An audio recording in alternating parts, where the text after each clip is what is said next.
retirement accounts. What are they? At their core, retirement accounts are accounts that can be utilized by ordinary individual investors in order to receive tax benefits that they would have otherwise not received if they invested elsewhere. Now, what types of retirement accounts are there? Well, there are sponsored retirement plans. In this video, we'll cover the 401k, but there's a lot of other accounts besides the 401k that are also included under the sponsored retirement plans category.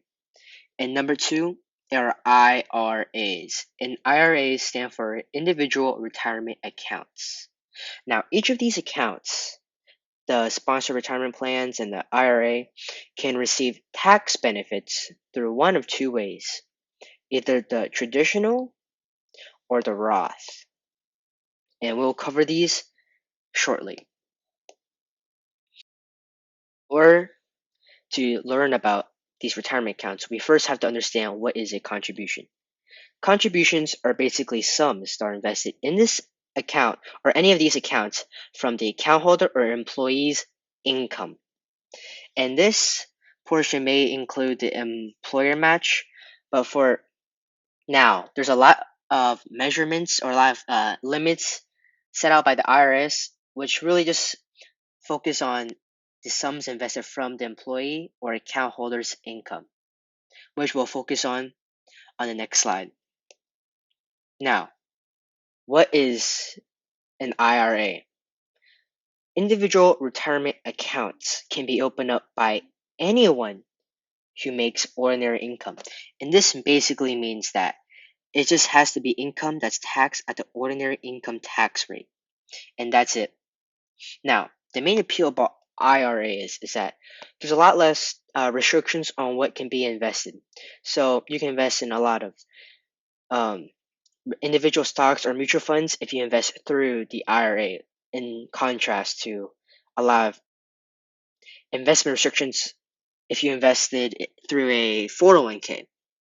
Now, as mentioned before, there are Roth IRAs and traditional IRAs, and both of these accounts can be opened up by any single individual.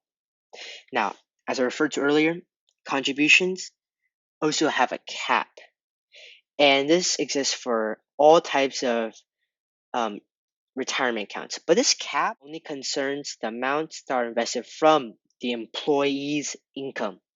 That's it.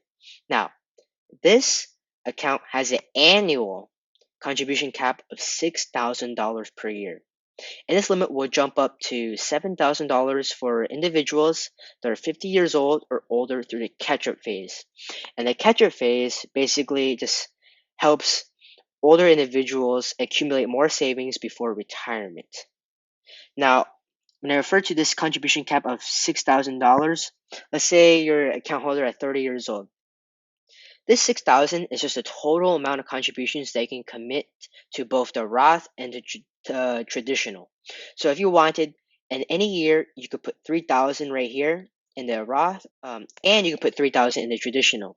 So you can put up any ratio that you want as long as the amount does not is not greater than $6,000. So this is basically, so it has to be less than or equal to $6,000. It cannot cross over this limit unless you're 50 years old or older, which that limit would jump up to $7,000. Now, what I mentioned here is that, which we'll cover shortly, which is the 401k.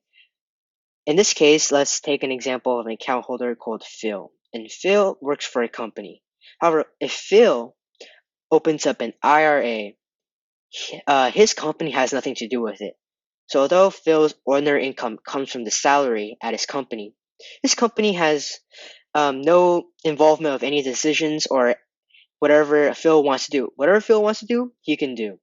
And the last main thing we want to consider about IRAs is that for the Roth IRA, if the account holder's adjusted gross income exceeds a certain amount, then any contributions are essentially prohibited as long as that income remains above that threshold. Thanks for listening to our IRA introduction. In our follow-up video, we'll be talking about 401ks, and be sure to stay up to date. See ya.